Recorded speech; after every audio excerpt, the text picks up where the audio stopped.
Hello, in this video I want to show you how to set up AoD always on display for NOKIA X30.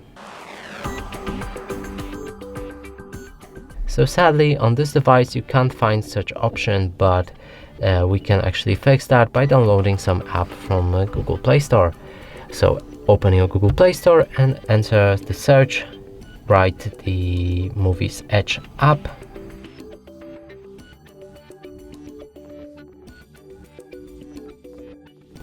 Like this, you should see this one, always on Edge Music Lighting.